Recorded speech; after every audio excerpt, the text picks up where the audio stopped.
ఉదయం అనుకున్న తర్వాత కొన్ని అన్ఫార్చునేట్ ఇన్సిడెంట్స్ జరిగి సరే ఆ విషయం ముందు మాట్లాడతాను నేను. జనరల్ బిపిన్ రావత్ గారు చీఫ్ ఆఫ్ డిఫెన్స్ స్టాఫ్, ప్రస్తుతం ఆర్మీ, నేవీ, ఎయిర్ ఫోర్స్కి అధిపతిగా వారు కోయంబత్తూరు నుంచి డిఫెన్స్ సర్వీసెస్ స్టాఫ్ కాలేజ్ వెల్లింగ్టన్కి హెలికాప్టర్లో పోతూ ఒక ఘోరమైన యాక్సిడెంట్ జరిగింది. చాలా ఆశ్చర్యకరం, చాలా బాధాకరం. ముందుగా రావత్ గారు, వారి సతీమణి, వారి స్టాఫ్ అందరూ కూడా సేఫ్గా ఉండాలని, హెల్తీగా ఉండాలని, ఈవెన్ ఇంజురీస్ అయితే తొందరగా రికవర్ కావాలని చెప్పి భగవంతుని ప్రార్థిస్తున్నాను. ఇది వారు ట్రావెల్ చేస్తున్న హెలికాప్టరు Mi-17 అనే రష్యన్ హెలికాప్టర్. అది ఇప్పుడు అది కొంత సేఫ్ హెలికాప్టర్నే భావిస్తారు. ఆ హెలికాప్టర్ని it's a twin engine helicopter and it is capable to carry 14-15 persons. Normally weather కానీ ఈ మౌంటైన్స్లో ఫ్లై చేసేటప్పుడు రిస్క్ కానీ ఆ హెలికాప్టర్లో అంత ఉండకూడదు రిస్క్ అనే ఫ్యాక్టర్. ఒక వివిఐపికి మరి ఇటువంటి సేఫ్ హెలికాప్టర్లో ఈ ప్రమాదం జరగడం ఇది చాలా ఆశ్చర్యకరమైన విషయం.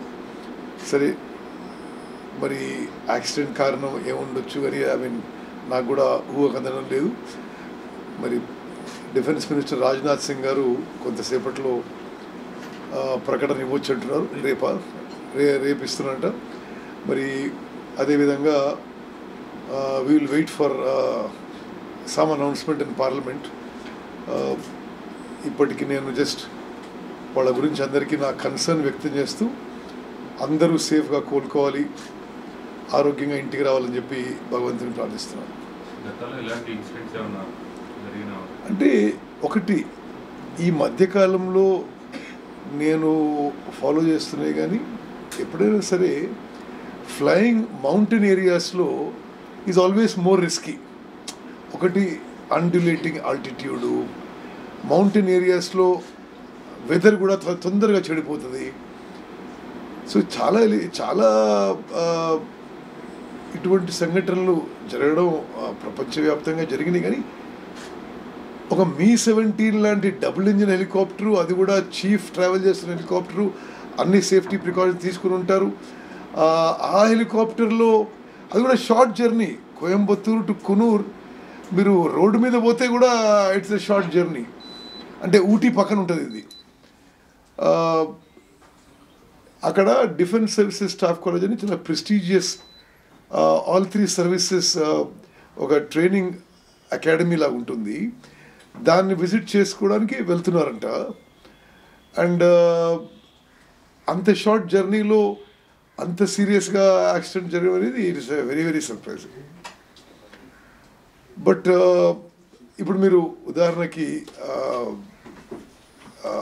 స్వర్గీయులు రాజశేఖర రెడ్డి గారు చనిపోయినప్పుడు అది దీనికంటే చాలా చిన్న హెలికాప్టర్, సింగిల్ ఇంజిన్ హెలికాప్టర్. అది this is a double engine helicopter. So safety features ఇందులో చాలా ఎక్కువ ఉంటాయి దానికంటే పోలిస్తే. So let us hope and pray for the best outcome. ఇప్పుడు గమనించిన దాన్ని బట్టి రాజశేఖర రెడ్డి గారు ప్రమాదానికి గురైన ప్రాంతం కానీ ఈ ప్రాంతానికి తేడాన్ని బట్టి కూడా మీకున్న ఐడియా ప్రకారం అంటే అది ఇది రెండు సేమ్ కదా, మౌంటైన్స్లో జరిగినాయి కదా. ఓకే, సో అంతకన్నా ఎక్కువ మనం స్పెక్యులేట్ చేయడం కూడా అంటే ఈ టైంలో రైట్ కాదు. అంటే still we don't know much details about it.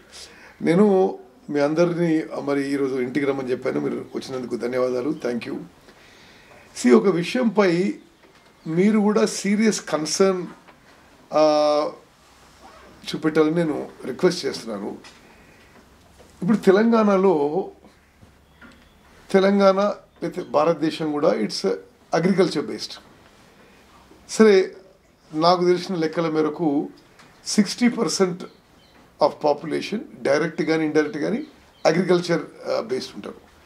And తెలంగాణలో అగ్రికల్చర్ బేస్డ్ పాపులేషన్లో more people are based on paddy. So approximately 20 to 25 lakh farmers ఉంటారు తెలంగాణలో, ప్యాడీ ఫార్మర్స్, వరి పండించే రైతులు.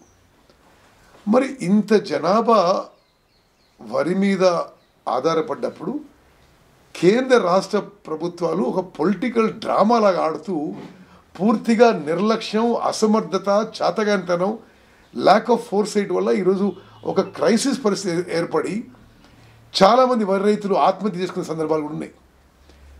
అంటే నాకు ఈ విషయంలో కూడా కొంత డీప్ నాలెడ్జ్ ఎందుకంటే నేను 5 సార్లు ఎమ్మెల్యేగా ఉన్నా, ఇప్పుడు ఎంపీ ఉన్నా, మొత్తం ప్యాడీ బెల్ట్లోనే నేను ఉన్నా.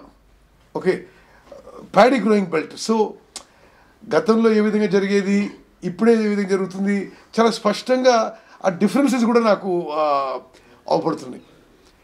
నేను కొన్ని డాక్యుమెంట్స్తో సహా మీకు మీ ముందు ఇస్తాను. దయచేసి ఇది చాలా ఇంపార్టెంట్ ఇష్యూ. మనం రాష్ట్ర కేంద్ర ప్రభుత్వాలు మెడలు వంచి తెలంగాణలో ప్యాడీ ప్రొక్యూర్మెంట్ అండ్ ఎంఎస్పి ఒక వార్ ఫుటింగ్లో చేయాల్సిన అవసరం ఇప్పుడు ఉంది. ఈ పొలిటికల్ డ్రామాలు ఆపేసేయాలి. మరి వాళ్ళు కలిసి డ్రామాలు ఆడుతుండ్రా, విడిపోయి డ్రామాలు ఆడుతున్నా కూడా అర్థం కాని పరిస్థితి. ఈరోజు నేను చాలామందికి నా వీడియో కూడా పంపించిన. సప్లిమెంటరీ ఒక క్వశ్చన్ కింద, actually question Rajasekhar question mall nutrition మీద. సో దాన్ని నేను సప్లిమెంటరీ అని తీసుకొని mall nutrition is related to rice procurement అని తీసుకొని I try to ask one supplementary question. నేను అడిగిన ప్రశ్న ఏంటంటే, మీరు రైస్ ప్రొక్యూర్మెంట్లో కేంద్ర రాష్ట్ర ప్రభుత్వాలు కలిసి ఆగస్టు 17వ తారీఖున 40 లక్షల టన్నుల ఈ ఖరీఫ్లో కొనుగోలు చేస్తామని చెప్పి ఒప్పందం వచ్చింది. 40 లక్షల టన్నుల బియ్యం అంటే సుమారు 60 లక్షల టన్నుల ప్యాడీ. 17th ఆగస్ట్, ఇప్పుడు ఈరోజు డిసెంబర్ 8th, ఇప్పటి వరకు కూడా ఈ రోజు వరకు కూడా కొన్నది 10 లక్షల బియ్యం. అంటే సిగ్గుతో తల వంచుకోవాలి, ఇంకా వేరే మాటలేదు. మోదీ ప్రభుత్వంలో పెద్ద మనుషులు, బీజేపీ పెద్ద మనుషులు, కేసీఆర్ ప్రభుత్వంలో కేసీఆర్ పెద్ద మనుషులందరూ కూడా సిగ్గుతో తల వంచుకోవాలి. నీకు 17th ఆగస్ట్ నాడు 40 lakh tons of rice or 60 lakh tons of paddy ఖరీఫ్లో ప్రొక్యూర్మెంట్ చేస్తామని ఒప్పందానికి వచ్చి అక్టోబర్ 21 నుంచి ప్యాడీ ప్రొక్యూర్మెంట్ మొదలుపెట్టాలి. సాధారణంగా తెలంగాణలో ఈ ధాన్యం దసరా నుంచి దీపావళి వరకు కొనుగోలు పూర్తయిపోతాయి. అరే, కేసీఆర్ ఇంత పెద్ద పెద్ద మాటలు మాట్లాడతాడు, అసలు అసెంబ్లీలో ప్రతి గింజ కొంటాము అది ఇది అంటాడు. గన్నీ బ్యాగ్స్ కొనలే టైంలా, బస్తాలు కొనలే టైంలా, ప్రొక్యూర్మెంట్ సెంటర్స్ ఓపెన్ చేసే టైంలా, ట్రాన్స్పోర్ట్ కాంట్రాక్ట్ ఫైనలైజ్ చేసే టైంలా పూర్తిగా అసమర్థత, చేతగానితనం వల్లనే ఈరోజు తెలంగాణ ప్యాడీ ఫార్మర్ ఒక సంక్షోభంలో ఉన్నాడు. నేను కొన్ని డాక్యుమెంట్స్ మీకు ఇచ్చినా మీరు జాగ్రత్తగా చూడాలని చెప్పి కోరుకుంటున్నా. ఫస్ట్, ఈరోజు పీయూష్ గోయల్ అంటాడు, Rajasekhar give me set of the papers. Piyush Goyal అంటాడు ఇలా పార్లమెంట్లో, అసలు మేము ప్యాడీ కొనం, మేము రైసే కొంటామంటాడు. నేను దీనికి ఎంత ఆశ్చర్యకరం అంటే, ఈ కేంద్ర ప్రభుత్వంలో వీళ్ళు చేస్తున్న పనులు. నేను మీకు 2 క్వశ్చన్స్ అటాచ్ చేశాను. పీయూష్ గోయల్ ఏమో పార్లమెంట్లో మేము ప్యాడీ కొనము, రైసే కొంటామన్నాడు. Just see question 2. Okay, crops at MSP అనే దాంట్లో ఆయన మినిస్ట్రీనే నాకు రిటర్న్ రిప్లై ఇచ్చింది, వాళ్ళు ప్యాడీ కొంటున్నాము, ఇప్పటి వరకు ఈ ఖరీఫ్లో 16 లక్షల టన్నుల ప్యాడీ కొన్నాము. అంటే అప్రాక్సిమేట్లీ 16 లక్షల టన్నుల ప్యాడీ అంటే 10-11 లక్షల బియ్యం అవుతాయి, కొన్నాము అని వాళ్ళే అని. దాని వెనుకపై చూడండి, గత 5 ఏళ్లుగా ఎంత ప్యాడీ కొన్నారో వాళ్ళు లెక్కలు ఇచ్చారు. మీరు ఒక్కసారి ఆలోచన చేయండి. ఈరోజే పార్లమెంట్లో పీయూష్ గోయల్ ఏమో మేము ప్యాడీ కొనం, రైసే కొంటాం అంటాడు. ఇది ఇది మేం కాదు ఫెయిల్ అయింది, స్టేట్ గవర్నమెంట్ అని అంటాడు ఆయన. వాళ్ళేమో నిన్నటి వరకు లోక్సభలో డ్రామా చేసి నిన్న వాకౌట్ చేసి ఇంటికి పోయిందట. మరి అచ్చా, ఇది మీరు చాలా జాగ్రత్తగా గమనించాలి. ఇందులో ఏముంది, ఈ క్రాప్ సెట్ ఎంఎస్పి ఆ క్వశ్చన్లో the estimate for procurement of paddy is finalised by government of India in consultation with government of Telangana. అంటే ఏంటిదంటే మీరు ఇద్దరు కలిసి ఏందా ఈ డ్రామాలు? Before the commencement of each marketing season based upon estimate production. అంటే మీకు అంచనాలు లేవా? లేకపోతే ఖరీఫ్ పంట ఎప్పుడు వస్తుంది తెలియదా? అసలు ఎంత అసమర్థత అంటే చెప్పలేము. ఓకే, చాలా వివరంగా ఇచ్చారు. దీని మీ ఈ లాస్ట్ పారా చూడండి. There has been no delay on the part of government of India and procurement of paddy crop of kharif 2021. అసలు ఈ పంట, వరి పంట అక్టోబర్ 3వ వారంలో 4వ వారంలో కళ్ళాలకు వచ్చి వీళ్ళ అసమర్థత వల్ల అకాల వర్షాలు తడిసి అది మొలకెత్తి రైతులు తీవ్రంగా నష్టపోయినారు. ఇప్పుడు మరి వీళ్ళని ఏం మాట్లాడాలో అర్థం లేదు. అచ్చా, ఇంకోటి అంటాడు ఆయన, the procurement period of paddy for Telangana state was fixed 1st October to 31st January. అంటే ఒకటి what in consultation with government of Telangana. ఇది కూడా మీరు అబ్జర్వ్ చేయాలి. అంటే నువ్వు 1st October నుంచి జనవరి వరకు అంటే మార్కెట్లో వచ్చిన ధాన్యం కొనుగోలు చేయరా?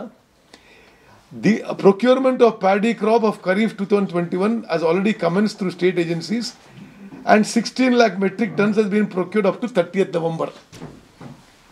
అంటే నీకు 60 లక్షల టన్నుల ప్యాడీ కొనాల్సి వస్తే నువ్వు వరకు 16 లక్షలు కొన్నావు. అంటే 40 లక్షల బియ్యానికి 10 లక్షలు కొన్నావు అన్నట్టు అని వాళ్ళే ఒప్పుకుంటారు. అచ్చా, నా దీనికి ఇంకా ఆశ్చర్యకరం, మీరు నేను ఇచ్చిన 3వ కాగితం చూడండి. ఇది మినిట్స్ ఆఫ్ మీటింగ్, ఇది ఆగస్టులో జరిగిన మీటింగు. లాస్ట్ పేజ్ చూడండి. State wise procurement estimate, procurement and milling period అని ఉంది. ఓకే, ఈ టేబుల్ చూడండి మీరు దయచేసి, ఇది చాలా ఇంపార్టెంట్. ఓకే, లాస్ట్ పేజ్ అది. ఓకే, ఇందులో మీరు నేను కొన్ని హైలైట్ చేసి చూడండి.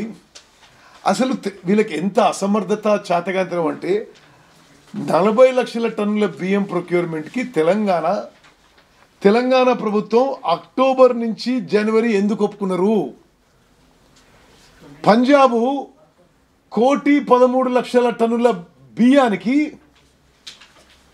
అక్టోబర్లో మొదలుపెట్టి నవంబర్లో పూర్తి చేసిండు. ఇందులో మీరు చూడండి, smaller state then us 113 lakh tons of rice procured and completed. Okay, Haryana చూడండి, మనకంటే చిన్న రాష్ట్రం, మనకిచ్చిన కోటానే 40 లక్షల టన్నులు. 25 సెప్టెంబర్ మొదలుపెట్టి 15 నవంబర్కి పూర్తి చేసిండ్రు 15 lakh tons. అంటే ఇది కేవలం అక్కడ కేసీఆర్ ప్రభుత్వం, మరి ఇక్కడ బీజేపీ ఎంపీలు నోరు మెదపరు, వాళ్ళకి విషయం అర్థమవుతుందో తెలియదు. మరి బీజేపీ ప్రభుత్వం లెక్కలేనితనం. చాలా క్లియర్గా మీరు ఇది జాగ్రత్త స్టడీ చేస్తే total failure of TRS BJP, మరి తెలంగాణ వరి రైతుల పట్ల ఒక నిర్లక్ష్యం, ఒక లెక్కలేనితనం చాలా స్పష్టంగా అవపడుతుంది. ఎందుకు నీకు భారతదేశంలో 5 కోట్ల టన్నుల 500 lakh tons 5 కోట్ల లక్షల టన్నుల, మీరు మొత్తం ఫిగర్ చూడండి కింద, ప్రొక్యూర్మెంట్ టోటల్ ఇండియాలో లాస్ట్ ఫిగర్ చూడండి, 500 lakh metric tons of rice భారతదేశంలో ఖరీఫ్లో ప్రొక్యూర్మెంట్ ఉంటే, ఖరీఫ్ అయిపోయి రబీ సోయింగ్ అయిపోతుంది. ఇప్పుడు తెలంగాణలో ఉన్నది 10 లక్షల టన్నులు బియ్యం. అంటే నిజంగా ఇంత చేతగానే తనం. అసలు ఆ ఎంపీలు ఏం మాట్లాడుతున్నారో, ఆ మంత్రులు ఏం మాట్లాడుతున్నారో, ఆ ముఖ్యమంత్రి ఏం మాట్లాడుతున్నాడు. అసలు ఇంకోటి, ఇలా పీయూష్ గోయల్ అన్న మాటకి మేము ప్యాడీ కొనము అంటాడు ఎంఎస్పీలా. అంటే ఎంఎస్పీ ప్రకటన, ఈ ప్రధానమంత్రి మాట్లాడిన మాటలన్నీ ఉట్టి మాటలేనా? అంటే మీరు ప్యాడీ ఎంఎస్పీలో కొనము అంటే ఎంఎస్పి ఆపరేషన్ ఫార్మర్స్ కోసమా, రైస్ మిల్లర్ల కోసమా? చాలా ఆశ్చర్యకరమైన మాట మాట్లాడి నేను ఆ వీడియో కూడా చాలామందికి పంపించిన. సో అదొకటైతే మీరు చూడండి, అంటే బీజేపీ టీఆర్ఎస్ తెలంగాణ వరి రైతుల పట్ల నిర్లక్ష్యం. Just see the first column, estimates of procurement in terms of rice in lakh metric tons. 500 lakh metric tons తెలంగాణకు అలకేట్ అయితే 40 లక్షల టన్నులు, ఇప్పుడు అయింది 10 లక్షల టన్నులే. This is for kharif. Okay, rabi దానికి ఆడేమంటారు, ఎవరెవరో స్టేట్మెంట్ ఇస్తున్నారు.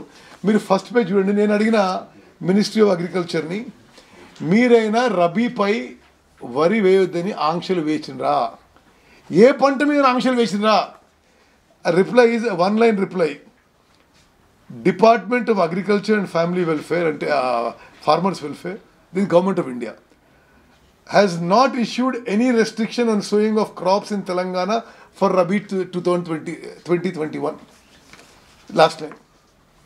ఈ రోజు పీయూష్ గోయల్ పార్లమెంట్లో అన్న వీడియోలో మీరు జాగ్రత్త వినాలి. పార్బాయిల్ కూడా ఇవ్వమంటున్నావు, ఇస్తున్నారు వాళ్ళు అంటున్నాడు ఆయన. అంటే వాట్ ఇన్కాంపిటెన్స్, వాట్ షేమ్లెస్నెస్. అసలు ఇన్ని లక్షల మంది రైతుల జీవితాలతో చెలగాడబడుతుంది. ఓకే,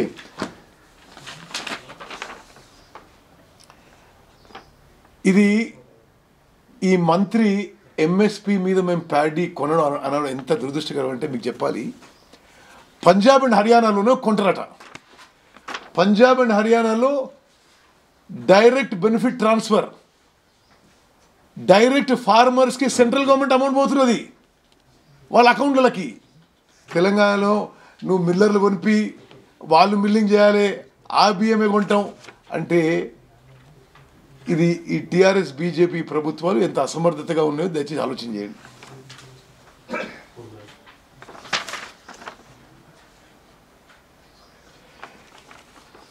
కేసీఆర్ ప్రభుత్వం కేవలం మాటలకే పరిమితము. శాసనసభలో ముఖ్యమంత్రి అనేక సందర్భాల్లో ఉన్నాడు, బయట కూడా ఉన్నాడు, ప్రతి గింజ కొంటాం, ఎన్ని వేల కోట్లని పెడతాం అన్నాడు. ఇప్పుడు అసలు పంట చేతికి వస్తే చేతులు ఎత్తేసిండు. మరి ఇరిగేషన్ ప్రాజెక్టులో ఆంధ్ర కాంట్రాక్టర్లకు ఇచ్చి 10% కమిషన్ తీసుకునే ఆసక్తి తెలంగాణ వరి రైతుల మీద కేసీఆర్కి లేదు. చాలా స్పష్టంగా అవపడుతుంది. అసలు 17 ఆగస్టు 2018 ఈ మీటింగ్ జరిగిందండి. ఏది నేను చెప్తున్నా మినిట్స్ మీటింగ్ కదా, ఈ మీటింగ్ 17th ఆగస్ట్. 17th ఆగస్టే మీకు తెలిస్తే అసలు చిన్న రాష్ట్రాలకి మీకంటే ఎక్కువ కోటా ఇస్తున్నారు, చిన్న రాష్ట్రాల్లో తక్కువ సమయంలో ప్రొక్యూర్ చేస్తున్నారు, చిన్న రాష్ట్రాల్లో డైరెక్ట్ ట్రాన్స్ఫర్ చేస్తున్న అమౌంట్ ఫార్మర్స్కి. మరి వీళ్ళని ఏమనాలి, దద్దమ్మనన్నా సన్నాసులన్నా ఏమనాలి వీళ్ళని? షేర్ ఇన్కాంపిటెన్స్, షేర్ నెగ్లెక్ట్ అని చెప్పాలి చేస్తున్నా. మరి మొన్న నిరంజన్ రెడ్డి స్టేట్మెంట్ ఇస్తాడు, వ్యవసాయ శాఖ మంత్రి వర్యులు, ఇది మా పని కాదంటాడు. అంటే మీ పని ఏంటిది? అంటే మీరు పెద్ద పెద్ద బంగ్లాలు కట్టుకొని ఒక విలాసవంతమైన జీవితం బతకడం ఏంటిది? అంటే మీరు ఆ జనాభాలో ఎక్కువ మంది బతికే వాళ్ళకి ఆదుకోకుండా అది ప్రభుత్వాలు ఎందుకు, ముఖ్యమంత్రి ఎందుకు, మంత్రి ఎందుకు? మొత్తము తెలంగాణలో మొత్తం 60 lakh tons స్టేట్ గవర్నమెంట్ కొనాల్సి వచ్చినా, ఎంఎస్పి కొనాల్సి వచ్చినా 10,000 కోట్ల కంటే తక్కువ అవుతుంది. మరి మీరు 2 లక్షల కోట్ల బడ్జెట్ మీరే ఈ దేశంలో ఆహా ఊహని తిరుగుతున్నారు కదా. మరి కేంద్ర ప్రభుత్వం ఒప్పియలేరు, మీకు చేత కాదు, మీరు పని చేయరు, మీరు కొనుగోలు చేయరు. It is total KCR failure in paddy procurement. అదేవిధంగా మీకు ఇంకా చిన్న చిన్న విషయాలు చెప్పాలి. ఈ ప్యాడీ ప్రొక్యూర్మెంట్ మొదలై సగం అయ్యే వరకు తెలంగాణలో 15 కోట్ల బస్తాలు అవసరం. బస్తాలు కొనలే. ఈ ప్యాడీ రైస్ ట్రాన్స్పోర్ట్ కోసం ట్రాన్స్పోర్ట్ టెండర్లు ఇప్పుడు ఫైనలైజ్ చేస్తున్నారు. అండ్ అసలు వరి వేయొద్దు మేము కొనమంటే ఏమన్నట్టు అంటే అది ఇది పూర్తిగా అర్ధరహితమైన మాట. అంటే ప్రభుత్వాలు ఉన్నది ఎందుకు? మీరు కొనుగోలు చేయమంటే చెప్పడానికి మీరెవరు? కేంద్రం ఉంటుందో మీరు ఎక్స్పోర్ట్ చేస్తారు. మీ ప్రభుత్వం ఒక మెకానిజము ఒక మార్గం అన్వేషించాలి. కానీ మీరు రైతులు మీరు ఏమనగండి అనే టైప్లో అంటే మాట్లాడడం ఇది బాధ్యతారహితమైన విషయం. మీకు ఉదాహరణ చెప్తా. నేను పార్లమెంట్ కాన్స్టిట్యున్సీ ఉన్న కాన్స్టిట్యున్సీలో సుమారు 15 నుంచి 20 లక్షల ఎకరాల్లో రబీకి వేరే పంట వేసే ఆస్కారం లేదు. అంటే మీరు ఏంటిది అంటే మీరు ముఖ్యమంత్రి అయినందుకు వాళ్ళు రైతులు ఇబ్బంది పడాలనా? ఎందుకు మీరు వేరే మార్గాలు అన్వేషిస్తలేరు? మీరు కేంద్ర ప్రభుత్వం ఒప్పియాలి, లేకపోతే పారబోయిడరీ ఎట్లా ఎక్స్పోర్ట్ చేయాలో చూడాలి. ఇదేం లేకుండా చేతులు ఎచ్చేసి పూర్తిగా గాలికి వదిలేసి చెప్పి మనం చేస్తున్నాం. దీనికి పూర్తిగా టీఆర్ఎస్ బీజేపీ మరి కలిసి ఆడుతున్న పొలిటికల్ డ్రామా తెలంగాణ వరి రైతుల జీవితాలు నాశనం చేస్తున్నారు. సార్ ఇప్పుడు దీంట్లో మీరు చెప్పిన దీన్ని చూస్తే ఇప్పుడు ఒక్క నెలలోనే 113 లక్షల మెట్రిక్ టన్నులు అన్నారు కదా, అది కంప్లీట్ చేశారా లేదా అనేది, ఎందుకంటే ఎక్స్టెన్షన్ కూడా అడుగుతారు వాళ్ళు. సరే నేనేమంటున్నా, same related question sir. Telangana sowing and అక్కడ వాతావరణ మార్పుల వల్ల వాళ్ళు ముందేస్తారు, మనం కొంచెం వెనకేస్తాము. అప్పటికి వాళ్ళకి పంట చేతికి వస్తుంది కాబట్టి ఆ టైంలో తీసుకుంటారు. మనం కొంచెం డిలే. అంటే ఇప్పుడు యాసంగి ఉంది, మనం ముందే స్టార్ట్ చేస్తాం. మిగతా రాష్ట్రాలు మీరు చెప్పిన రాష్ట్రాలు అక్కడ స్టార్ట్ కాలేదు. అంటే కొంత ప్రాసెస్ లో కూడా తేడా ఉంది అనేది వాళ్ళు అంటున్నట్టు. I agree. నేనేమంటున్నానంటే పంజాబ్లో నేను ఆన్ రికార్డ్ చెప్తున్నా, 45 రోజుల్లో ఈ 1,13,00,000 టన్నులు ప్రొక్యూర్ చేసినారు in 45 days. Okay, even if there crop came ahead, నేను ఫస్ట్ ఏం అడుగుతున్నానంటే టీఆర్ఎస్ ప్రభుత్వాన్ని, అసలు మీరు ఎందుకు ఒప్పుకున్నారు ఇట్లా? మీరు వాళ్ళు అక్టోబర్ టు నవంబర్ అప్పుడు మనకు కూడా అక్టోబర్ నవంబర్ ఇవ్వాల్సిందే. వాళ్ళు మీరు అబద్ధం, అది టీఆర్ఎస్ ఎంపీలు అబద్ధం ఆడుతున్నారు. అవగాహన లేదు. ఎవడెవడో బిజినెస్ చేసుకుని వచ్చి ఎంపీలు అయిపోతే వాళ్ళకి వరి రైతులు తెలుసు అసలు వాళ్ళకి. తెలంగాణలో 1,00,00,000 టన్నుల 1 crore lakh tons ఒక్క నెలలో మిల్లింగ్ చేసే కెపాసిటీ ఉంది. గతంలో ప్రొక్యూర్ చేసినాము. నేను చూసాము మొన్న టీఆర్ఎస్ ఎంపీలు ఏదో మిల్లింగ్ కెపాసిటీ అంటారు. మరి మిల్లింగ్ కెపాసిటీ ఉంది. ఇప్పుడు మిల్లింగ్ కెపాసిటీ ఇంకా జనరేట్ చేయాల్సిన బాధ్యత మీ మీద ఉండే. 8 ఏళ్ళు అయింది. ఇంకా గోడౌన్స్ కట్టాల్సిన బాధ్యత మీ మీద ఉండే. మీరు చేయాల్సిన ఇన్ఫ్రాస్ట్రక్చర్ డెవలప్ చేయకుండా ఇప్పుడు రైతులను పూర్తిగా గాలికి వదిలేసిండ్రు. ఇంకా చెప్పాలంటే అసలు కేసీఆర్ చేస్తున్న తీరు మిల్లర్లకే లాభం అవుతున్నది. ఎందుకంటే డిస్ట్రెస్ సేల్లో 1300, 1400 అమ్ముకుంటున్నారు. అదని తర్వాత ఏ రేటుగా అమ్ముకుంటాడు. అంటే సాంకేతిక కారణాల వల్ల ఇప్పుడు పంజాబ్కు వాడుకున్నట్టు సామర్థ్యాన్ని ఇచ్చే ఒక్క నెలలో ఒప్పుకోవచ్చు బియ్యం సేకరణకి. పంజాబ్ 40 లక్షల మెట్రిక్ టన్నులకే హర్యానా 2 నెలలు టైం అడిగింది, సెప్టెంబర్ నుంచి నవంబర్ వరకు. అందుకని తెలంగాణ కూడా అడిగి ఉండొచ్చు. నో ఇట్ ఈస్ వ్యాలిడ్ రీజనే కాదు. మేమేమంటున్నాం, మీరు ప్యాడీ కొనండియా, మీరు మిల్లింగ్ అవుతుందా లేదా అసలు మాకేం సంబంధం. ఈ దేశంలో వ్యవసాయ ఉత్పత్తులు కొనుగోలు చేసే బాధ్యత నేను 5 సార్లు ఎమ్మెల్యే ఎప్పుడు ప్రభుత్వాలు తీసుకున్నాయి. మేము చాలా సందర్భాల్లో మన్మోహన్ సింగ్ గారిని వచ్చి ఒప్పించినాం. ప్రభుత్వాలు తీసుకున్నాయంటే డైరెక్ట్ గా రాష్ట్ర ప్రభుత్వం ధాన్యం కొనుగోలు చేస్తుంది. తర్వాత మిల్లింగ్ అయిన తర్వాత ఎఫ్సిఐ తీసుకుంటారు. డైరెక్ట్ కేంద్ర ప్రభుత్వం ధాన్యం కొనుగోలు చేయదు కదా. ఎందుకు చేయదు? ఇద్దరు చేసేవాళ్ళు. ఇంకోటి రాజ్యసభలో కానీ లోక్సభలో మీరు అడిగిన దాన్ని కూడా ఆయన క్లారిటీగా స్పష్టత చెప్పారు. ఇది ఇప్పుడు తీసుకున్నటువంటి సాంప్రదాయం కాదు, కొన్ని ఏళ్ల నుంచి ఇదే నడుస్తుంది అనేది ఒకటి. రెండోది ఇవ్వాలనే DPC state Telangana, so direct మేము ప్రొక్యూర్ చేయడానికి కూడా లేదు అనేది కూడా ఆయన అందులో చెప్పారు. సో అందువల్ల మేము తీసుకోవట్లేదు డైరెక్ట్ ప్యాడీని, ఓన్లీ రైస్ తీసుకుంటామని ఆయన. Okay right. నేను ఈరోజు డేట్తోనే వచ్చిన అదే మినిస్టర్ ఇచ్చిన రిప్లైతో చూడాలని చెప్పి కోరుకుంటున్నాను. వాళ్ళే గత 5 ఏళ్లుగా ఎంత ప్యాడీ కొన్నారో ఖరీఫ్ ప్రొక్యూర్మెంట్, ప్యాడీ ప్రొక్యూర్మెంట్ అనే పదం వారింది కదా వాళ్ళు. They have themselves use this. మీరు you can read this answer totally and tell me if it's not a contradiction. కేంద్ర ప్రభుత్వానికి ఏమైనా అవగాహన లేదా ప్యాడీ రైస్కి? మరి ఏం అవగాహన ఉందో లేదో కానీ తెలంగాణలో కొన్నట్లున్నారు కానీ మేమే కొన్నామని ఇక్కడైతే లేదు సార్. దీనిలో ఈ అనెక్సర్ నంబర్ 1A లో the quantum of various agriculture crops procured at MSP in last 5 years in the అవును బట్ ఇంకెవరు కొట్టరు ఎంఎస్పీ ఆపరేషన్ ఎవరు చేయరు కదా.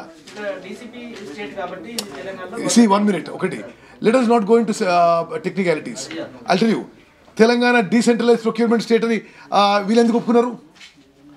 Why did they not insist on procurement of paddy from day one? And మీకు అంటే నేను గతంలో ఈ విషయం నాకు కొంత నాలెడ్జ్ ఉందో చెప్తున్నా. Paddy procurement has been done by governments in the past. It is not only rice procurement. And I'm going only by this. There has been no delay on the part of Government of India in procurement of paddy crop of Kharif 2021-22. This is a written answer by the ministry. మీరు పారా D చూడండి, అందులో ఎట్లయితే రాష్ట్రం చెప్పింది నిజమైతుంది కదా sir, ధాన్యం సేకరణ అంతా మేమే చేస్తున్నాం అన్నది కాదు. ఎనీ కేస్ మీకు చెప్పాలంటే కేసీఆర్ ఎన్నోసార్లు ప్రతి గింజ మేమే కొంటామన్నాడు, ఎన్ని పైసలు ఖర్చు పెడతామన్నాడు. మరి ఏమా ఇప్పుడు పంటల మీద రిస్ట్రిక్షన్స్ పెట్టలేదు అనేది నిన్న మీరు అడిగిన క్వశ్చన్ కి రిప్లై ఇచ్చారు కదా సార్ అవును. నరేంద్ర సింగ్ తోమర్. అవును, మరి అప్పుడు యాసంగి పంట వేద్దామని అంటున్నారు సార్. నేను అదే అంటున్నా కదా, వెన్ సెంట్రల్ గవర్నమెంట్ రెస్ట్రిక్షన్స్ పెట్టలేదు అని చెప్పిన ఒకటి. రెండు, ఈరోజు మీరు ఆ వీడియో జాగ్రత్త వినండి. అరే మేము పార్బాయిల్డ్ రైస్ కూడా ఏమంటున్నా వాళ్ళు ఇస్తలేరు అంటున్నాడు ఆయన. అవును, కరోనాలో తెలంగాణ ప్రభుత్వం ఆలస్యం చేసింది. అండ్ ఆయన ఏమంటున్నాడు, మీరు దయచేసి అది చాలా జాగ్రత్తగా వినండి. వాళ్ళు ఎక్స్టెన్షన్ మీద ఎక్స్టెన్షన్ అడుగుతుండ్రు. మేము మీరు ఎంత రైస్ ఇస్తే అంత తీసుకోవడానికి సిద్ధంగా ఉన్నాడు ఆయన. మీరు please see the video. He said we are prepared to take as much rice as Telangana will give. ఇంకా వాళ్ళు టైం ఎక్స్టెన్షన్ అడుగుతున్నాడు ఆయన. ఇద్దరు కలిసి అవగాహనతోటి డ్రామా ఆడుతున్నారంట సార్. అవగాహన ఉందో లేదో కానీ ఏదో ఒక డ్రామా ఆడుకొని వారిది ఒక ప్రధాన బాధ్యత. It's a main responsibility of governments. అసలు మొత్తం ఫార్మర్ ఎడ్యుకేషన్ ఎందుకు ఎడ్యుకేషన్ అయింది? Because procurement should be done at MSP. మరి that is what we are demanding as Congress. You procure. నువ్వు స్టేట్ గవర్నమెంట్ చెప్తావా, నువ్వు బియ్యం చేసుకుంటావా, రైతులు పండించేది paddy. We want that farmer should get a good price for their paddy. Sir పోరాటం చేయాల్సిన ఎంపీలు పార్లమెంట్ నుంచి బయటికి వెళ్ళిపోవడం ఎట్లా చేస్తారు సార్ కాంగ్రెస్ పార్టీ? అసలు వాళ్ళు ఎందుకు వచ్చిండ్రో, ఎందుకు పోయి దేని మీద పోరాటం చేసిండ్రో, ఎందుకు పోయినరో వాళ్ళే చెప్పాలి. అంటే ఇప్పుడు వాళ్ళు ఏమంటున్నారు, మేము సెంట్రల్ గవర్నమెంట్ని ఒప్పించడానికి లోక్సభలో వాట్ ఎవర్ స్లోగన్ షూటింగ్ అది చేసిండ్రు. మరి ఒప్పించకుంటేనే ఎందుకు మనకు వెళ్ళిపోయినరు? వాళ్ళే జవాబు చెప్పాలి దానికి. ప్రజాక్షేత్రంలో తెచ్చుకుంటారు. ఏం తెచ్చుకుంటాడు వాళ్ళు? అలా రైతులు తీవ్ర ఇబ్బందిలో ఉంటే ఆడికి పోయి తెచ్చుకుంటారట. మీరే పంపించారంటే సార్, రాబోయే కాలంలో మన ఇద్దరం కలిసి పనిచేద్దాం, బీజేపీని దోషిగా నిలబెట్టండి అని. అటువంటి ఆలోచన ఇప్పటివరకు అయితే ఏ స్థాయిలో లేదు. ఇంకొకటి సార్, మీరు అన్నట్టుగా కూడా బీజేపీ టీఆర్ఎస్ కూడా ఈ డ్రామాలు ఆడినా ఇంత రైతులను ఇబ్బంది పెట్టాల్సినటువంటి అవసరం కానీ, వాళ్ళని నష్టపరచాల్సిన అవసరం కానీ, వ్యక్తిగతం వాళ్ళకు కూడా రివర్స్ ఫైల్ కూడా అవుతుంది కదా. ఆలోచన చేయాల్సిన అవసరం అంటే క్రాస్ ఇన్కాంపిటెన్స్, అసమర్థత. నువ్వు చెప్పు బ్రదర్, అసలు 17th ఆగస్ట్కి ఫైనలైజ్ చేసుకొని ఈ ప్రొక్యూర్మెంట్ది నేను చెప్తున్నా. నేను పార్లమెంట్కి వచ్చే వరకు కూడా బస్తాలు కొనలే, ఇంకా ఇప్పుడే టెండర్లు పూర్తయినాయి అంటున్నారు. ఓకే, ట్రాన్స్పోర్ట్ టెండర్లు 1 week 10 days back there finalising. దానికి ఏమంటుంది చెప్పండి? అంటే వాళ్ళకి అడ్మినిస్ట్రేషన్ మీద ఎవరికి అవగాహన లేదు. ముఖ్యమంత్రి ఆయన ఏం చేస్తాడో ఆయన ఇష్టం. when a crisis happens nobody is there to answer. Sir, వ్యవసాయం కోసం, రైతుల కోసం అని అన్ని ఇరిగేషన్ ప్రాజెక్టులు 1000 కోట్లు ఖర్చు పెట్టినాడు, 24 గంటలు ఉచితం ఇచ్చినాడు. రైతుల గురించి, తెలంగాణ రైతుల గురించి కేసీఆర్కి అవగాహన లేదంటారా? లేదనే స్పష్టం అవుతుంది దీంతోనే. మా అభిప్రాయం అయితే మేము చాలాసార్లు చెప్పాము, వాళ్ళు నీళ్ల కోసం కాదు ప్రాజెక్టులు కట్టేది, వాళ్ళు జేబులు నింపుకోవడానికి. 24 గంటలు ఉచితం ఇస్తున్నాడు, రైతు బంధు ఇస్తున్నాడు. అట్లాంటప్పుడు ఆయనకి రైతుల్ని ఇప్పుడు ఒకటి చెప్తే దానికి ఒక క్యాల్కులేషన్ చెప్తా మీకు. అతను ఏమంటున్నాడు, 5,000 per ఎకరం per season అంటున్నాడు. ఓకే, మీకు ఛత్తీస్గఢ్ మన పక్క రాష్ట్రం, మనకంటే చిన్న రాష్ట్రం, మనమే ధనిక రాష్ట్రం. ఓకే, ఛత్తీస్గఢ్లో ప్యాడీకి 500 రూపాయలు పర్ క్వింటాల్ బోనస్ ఇస్తున్నారు. Okay, national average of paddy for an acre is 24 quintals national average. అంటే అక్కడ వరి రైతుకి ఎకరానికి 12,000 వస్తున్నాయి పర్ క్రాప్. ఎక్కడ కూడా ఆంక్షలు పెట్టలే, ఇక్కడ ఇచ్చేది 5,000. ఆమె దాని గురించి ఇంతగా మాట్లాడుకుంటారు. సార్ ఇప్పుడు వాళ్ళు ఇద్దరు దోషులే, కరెక్టే. కాంగ్రెస్ పార్టీ ఏం చేస్తుంది? చూడండి, మేము ప్రతిపక్ష పార్టీగా మా డ్యూటీ మేము నిర్వహిస్తాం. తప్పనిసరిగా రిలెంట్లెస్గా ఈ విషయంలో అయితే చాలా ప్రోగ్రామ్ చేయడం జరిగింది. ఇన్ డెమోక్రసీ మీరు మేము కలిసి ఫైట్ చేయాలి కదా బ్రదర్. అంటే దిస్ ఇస్ ఇంత అన్యాయం జరిగినప్పుడు we have to rise hour voice. సభలో మీరు మద్దతుగా అండగా రాలేదు, మీరు కూడా వాళ్ళు చేసే పోరాటానికి అండగా లేరని అంటున్నారు. ఎందుకు రాలేదంటే, అరే ముందు నువ్వు పోయి చేసే అక్కడ మేము నేను సభలో మాట్లాడిన విషయం కూడా, ఇక్కడ మీరు ప్రొటెస్ట్ కాదా, అసలు మీరు పోయి ముఖ్యమంత్రిని కొనుగోలు చేయమని చెప్పినాం. ఇప్పుడు దెర్ ఇస్, మీకు ఇంకోటి చెప్పాలి యాక్చువల్గా, అంటే why there is an administration, అసలు ఎన్నో అడ్మినిస్ట్రేషన్ తెలంగాణ. లాస్ట్ ఇయర్ వాళ్ళు వీళ్ళే ప్రతి గ్రామ పంచాయతీలో ఒక ఐకేపీ సెంటర్ ఓపెన్ చేసిండ్రు. ఇప్పుడు ఎవరు ఆపలేని వాళ్ళు పెట్టడానికి ఐకేపీ సెంటర్స్. అది లాస్ట్ ఇయర్ 10,000 12,000 అన్నారు. ఇప్పుడు సడన్గా ఏదో వాళ్ళకి మైండ్కి వస్తుంది 6,000 ఐకేపీ సెంటర్ అన్నారు. 6,000 ఐకేపీ సెంటర్ల ఓపెనింగ్ కూడా అసలు పంట కళ్ళాలకు వచ్చి రైతులు మొత్తుకొని అకాల వర్షాల్లో సార్ తడిసి మొలకెత్తి మొత్తుకుంటే కొన్ని ఓపెన్ చేశారు. It is just administrative collapse. దానికంటే ఇంకేమైనా కారణాలు ఉండొచ్చు.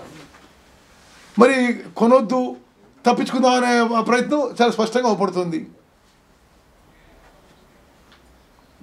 అదే మెయిన్ కారణం కదా. కేంద్ర రాష్ట్ర ప్రభుత్వాలు మరి వ్యవసాయ ఉత్పత్తులు కొనుగోలు చేయదు, రైతులకు ఏమైనా పర్వాలేదు మాకెందుకు అనే టైప్లో ఆ యాటిట్యూడ్ అయితే స్పష్టంగా అవపడుతుంది. జంతర్ మంతర్ ధర్నా ఉంటారా సార్ కాంగ్రెస్ పార్టీ? నేను